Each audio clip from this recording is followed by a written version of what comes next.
नमस्कार, जोहार झारखंड देख रहे हैं आप। मैं हूं शुभम मिश्रा आपके साथ और बुलेटिन की शुरुआत बड़ी खबर के साथ करेंगे।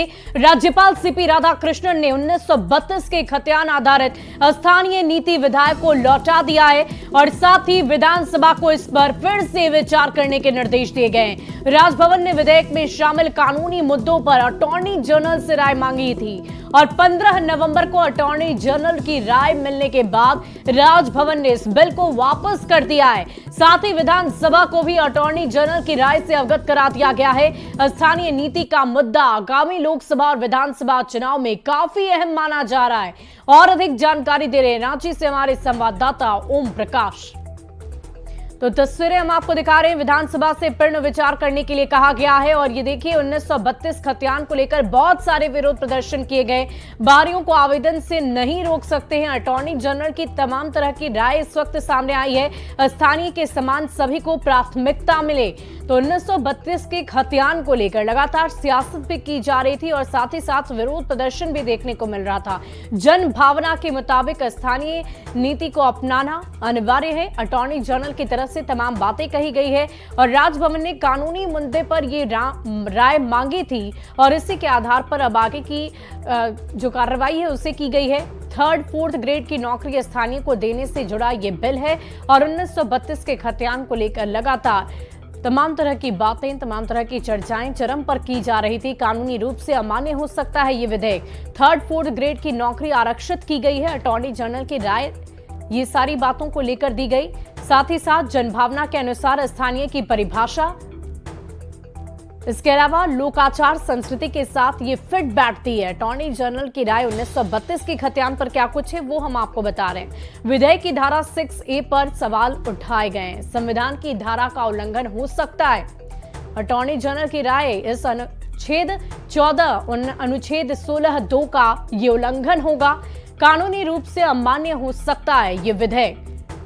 तो 1932 के खतियान को लेकर ये बातें अटॉर्नी जनरल की तरफ से रखी जा रही है। अब देखना ये होगा कि क्या इस खतियान को वाकई वापस ले लिया जाएगा, क्योंकि इस पर विरोध लगातार जारी है। बातें तमाम सियासी गलियारों में नेताओं की तरफ से की जा रही है और ऐसे में 4th ग्रेड में स्थानीय पर विचार संभव है, ये कहना है अटॉर्नी जनरल का। उन्होंने साफ शब्दों में कहा है कि जन भावना के मुताबिक स्थानीय की परिभाषा यही है।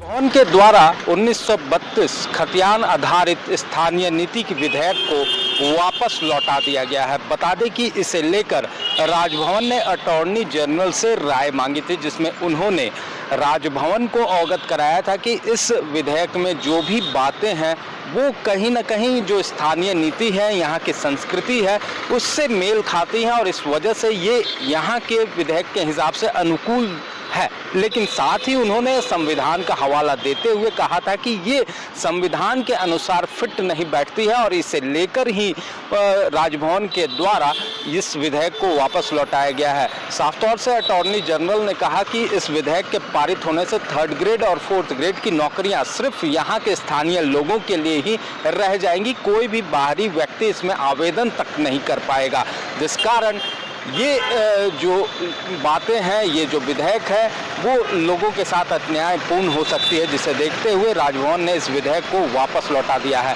आगामी चुनाव में इसकी जो गूंज है वो कुछ ज़्यादा दिखाई दे सकती है और क्योंकि सरकार के द्वारा भी लोगों से ये वादा किया गया था कि वो 1932 आधारित खतियान नीति लाएगी, तो इसे लेकर सरकार लगातार कवायद तो कर रही है, लेकिन चुनावी जो मुद्दे हैं उसमें ये जो मुद्दा है स्थानीय नीति का वो काफ़ी अहम होने वाला है। ऐसे में देखना होगा कि अब सरकार किस तरह से इस विधेयक को लेकर आगे बढ़ पाती है। रांची से न्यूज़ 18 के लिए ओम प्रकाश।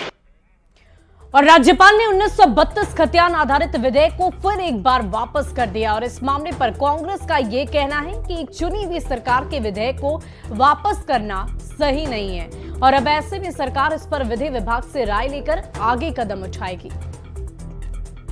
सुप्रीम कोर्ट ने इस बात को लेकर के राज्यपालों को एक कहा जा सकता है कि फटकार लगाई थी। बावजूद उसके अगर इस प्रकार की स्थिति उत्पन्न हुई है तो लोकतंत्र के लिए यह दुर्भाग्यपूर्ण है। मुझे लगता है कि सरकार इस पर और विधि सम्मत निर्णय लेगी कि अब आगे की स्थिति क्या होगी। इस पर सरकार बहुत जल्द विधि सम्मत विधि विशेषज्ञों से राय लेने के बाद इस पर निर्णय लेगी।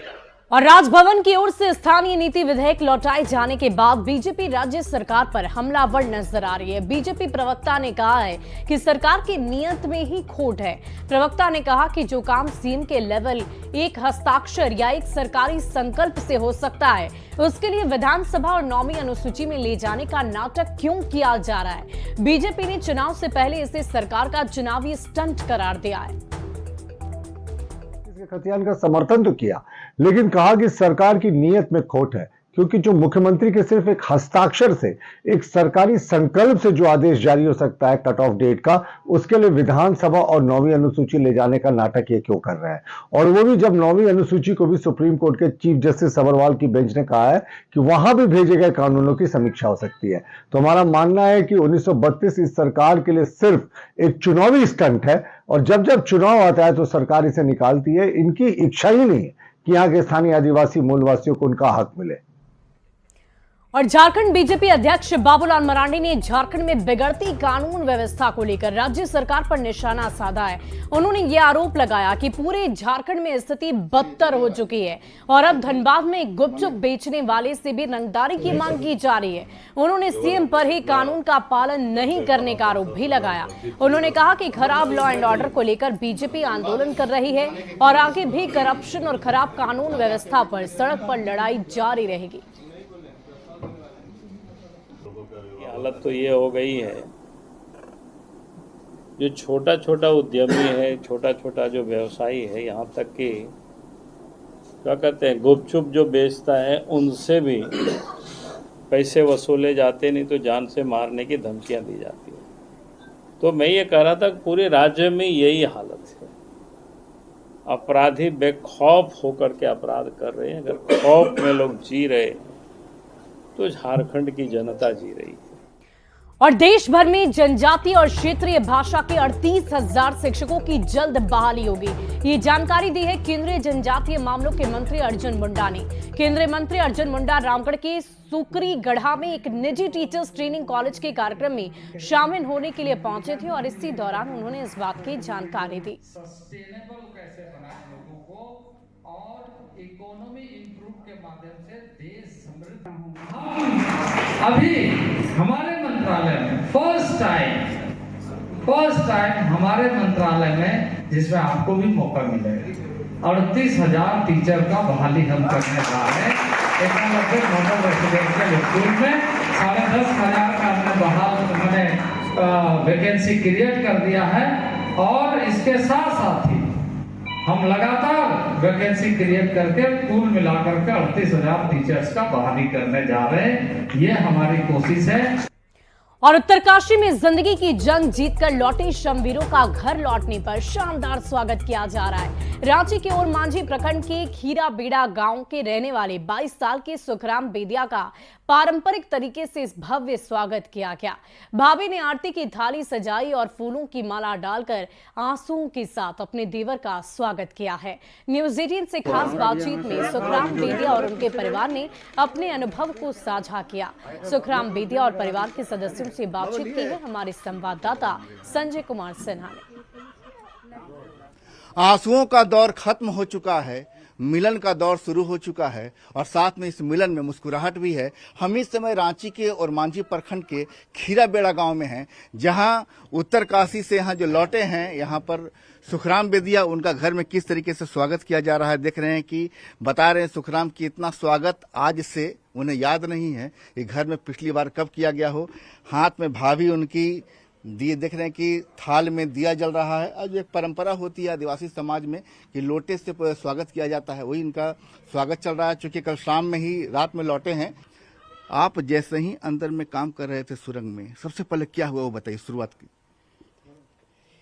जी हम लोग को तो जैसे वो गिरा वैसे आवाज आया पूरा, तो हम लोग को लगा कि आगे फेस पे ब्लास्ट होते रहता है, तो हम सोचे ब्लास्ट हुआ है, तो हम लोग को कोई दिक्कत नहीं लगा। जब हम लोग को सुबह हुआ पूरा, जब हम लोग का टाइम हो गया निकलने गया कुछ लोग, तो वो लोग जाके देखा कि टनल गिर चुका है, तो आपस आके हम लोग को बोला गया कि टनल की फेस है जो वहाँ पे रास्ता ब्लॉक हो चुका है, अब हम लोग बाहर नहीं जा पाएंगे। तो इसे में थोड़ा घबराहट हुआ कि अब क्या किया जाए। सोचने लगे बहुत क्या किया जाए। जब पाइप को हम लोग पानी भेजते थे उसमें देखे कि पाइप कुछ कर सकता है, तो उसमें पानी भेजने की बहुत कोशिश किए, लेकिन पाइप जाम था, नहीं जा रहा था। फिर बहुत मुसीबत के बाद में थोड़ा सा पानी गया उधर, तो उन लोग को पता चला कि अंदर है। उसके बाद में ऑक्सीजन जो कंप्रेसर के द्वारा ऑक्सीजन को भेजा गया, तो पाइप से आया तो हम लोग को मालूम चल गया। उसके बाद आप लोग फंसे तो कितनी देर बाद ऐसा लगा कि वास्तव में हमारा संपर्क बाहरी लोगों से हो पाया? जी 18 घंटा बाद। कैसे 17 दिन टनल में गुजरे आपके? क्या क्या करते थे? जी हम लोग टाइम पास करते थे, कुछ चोर पुलिस का खेल खेल लेते थे कभी कभी। हाँ। चोर पुलिस का खेल खेलते थे। हाँ। अच्छा, माने आप कुछ लोग ये बता रहे हैं कि अंदर में आप लोग से कार्ड भी खेलते थे, तो कार्ड क्या लेके जाते हैं टनल में? नहीं, भेज दिया था। हाँ। बाहर से भेजा गया था एक कार्ड। हाँ। हाँ। जब बाहर से सबसे पहला संवाद हुआ कि पाइप के जरिए, तो सबसे पहले आप लोगों ने क्या मांगा? जो 41 मजदूर फंसे थे, ऑक्सीजन मांगे थे। ऑक्सीजन मांगे थे। सांस लेने में दिक्कत हो रही थी? नहीं, दिक्कत तो नहीं हो रही थी। 2 किलोमीटर लंबी टनल है, तो आराम से 2 दिन तो बीत ही जाता है। ऐसा लगता है कि बेटा जो है अब काम बाहर जाने देंगे काम के लिए? नहीं, कैसे जाने देंगे? सरकार अब यहाँ रोजगार सरकार नहीं खोजता है तो बाहर कहा जाएगा। और नहीं सरकार रोजगार देगा तो खेती बाड़ी अपन है ये थोड़ा बहुत करेगा। अच्छा, कि वहाँ जब तुम सुखराम गए तुमको कितना पैसा मिलता था रोजगार वहाँ? यानी महीने में कितना तनख्वाह आपकी? 19,000 18-19,000 मिल रहा है। और तुमने कितना दिन वहाँ काम किया? 7 दिन। यानी शुरुआत में तुम वहाँ ज्वाइन किए और 7 दिन के अंदर ये ऐसी घटना घट गई? हाँ जी। अब इसी मालूम चला भाभी को कि देवर फंस गए हैं टनल में, तो फिर वैसी स्थिति में सबसे पहले जब खबर घर में आई तो फिर खबर सुनने कैसा लगा? पूरा मतलब धड़कन ज्यादा तेज हो गया था और पूरा घबराहट सा महसूस हो रहा था कि मतलब देख भी पाएंगे कि नहीं पा रहे हैं। पूरा बहुत स्थिति खराब था हम लोग का, घर परिवार में ठीक से खाना पीना भी नहीं खा पा रहे थे। मतलब जिधर जा रहे थे उधर मतलब हम लोग को आंसू ही आंसू निकलता था। यहाँ रोजगार है इस गांव में? हाँ, इस गांव में है रोजगार। हाँ, तो फिर लोग यहाँ काम क्यों नहीं करते, बाहर क्यों चले जाते हैं? ये अपना बहुत कुछ ऐसा है कि कुछ बाहर से भी कुछ काम करके अपना कुछ करना चाहते हैं, इसलिए अपना गांव करके भी रोजगार को छोड़ के बाहर घूमते फिरते हुए काम करना चाहते हैं। इस तरह से सोच के जाते हैं काम करने के लिए। परिवार कह रहा है कि सुखराम घर में ही काम करे, गांव में ही काम करे। सरकार की ओर से भरोसा मिला है कि जिसकी जैसी काबिलियत घर में ही रोजगार मिलेगा। फिलहाल देख रहे हैं कि अब मिलन का दौर शुरू है, मुस्कुराहट का दौर शुरू है। कैमरामैन संजीव तिवारी के साथ संजय कुमार सिन्हा, न्यूज 18 रांची। और उत्तराखंड की सीलकयारा सुरंग से निकले 15 मजदूरों में से 6 मजदूर पूर्वी सिंहभूम के डुमरिया प्रखंड के हैं। वे रांची से जमशेदपुर और फिर जमशेदपुर से डुमरिया प्रखंड पहुंचेंगे। सुरंग में फंसे बेटों की सुरक्षित वापसी से मजदूरों का परिवार बहुत ही उत्साहित नजर आ रहा है। मानिकपुर गांव के रहने वाले चंद्रमोहन नायक अपने बेटे गुणाधर नायक के आने की खुशी में पैदल गांव से बाजार पहुंचे हैं और दुकान में 5 किलो लड्डू का ऑर्डर दिया है।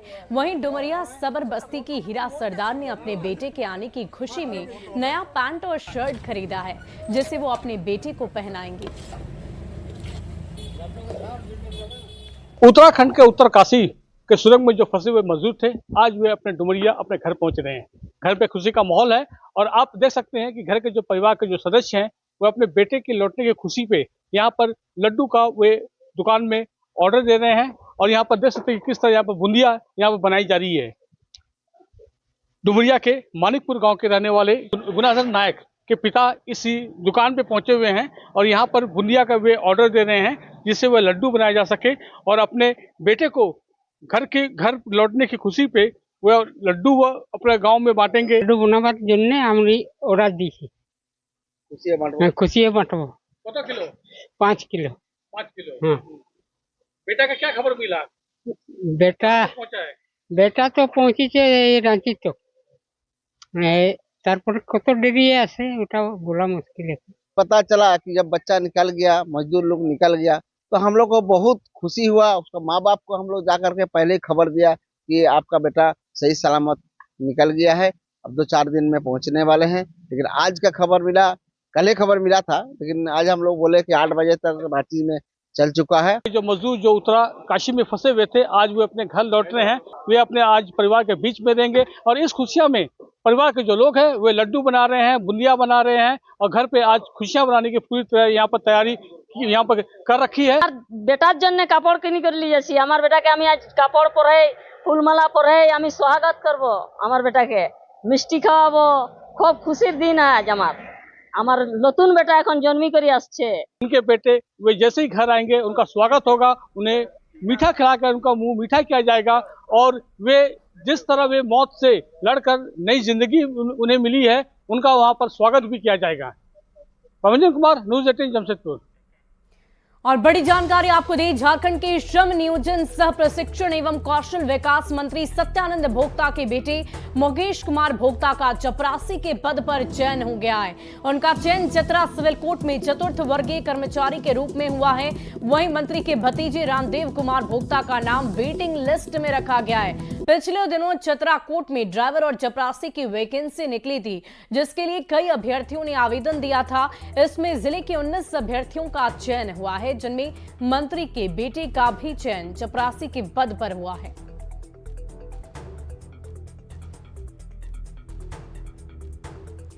तो सिविल कोर्ट में पिछले दिनों ये वैकेंसी आई थी। चतरा से आरजेडी के विधायक है सत्यानंद भोक्ता, जिनके बेटे के चपरासी के पद पर चयन होने के बाद 2 बार विधानसभा के सदस्य भी रह चुके हैं सत्यानंद भोक्ता। आपको जानकारी दे रहे हैं मंत्री के बारे में। और श्रम मंत्री के बेटे का चपरासी के पद पर चयन हुआ है। इसके लिए पहले ही वैकेंसी आई थी, जिसमें आवेदन देकर उनके पुत्र ने परीक्षा दी और आखिरकार वो सफल भी हुए। चपरासी के पद पर उनका चयन हुआ है। सिविल कोर्ट में पिछले दिनों ये वैकेंसी आई थी। एसटी कैटेगरी में मुकेश कुमार भोक्ता को नौकरी मिल गई है। श्रम मंत्री सत्यानंद भोक्ता की बेटी चपरासी बन चुके हैं। मुकेश कुमार भोक्ता उनका नाम है।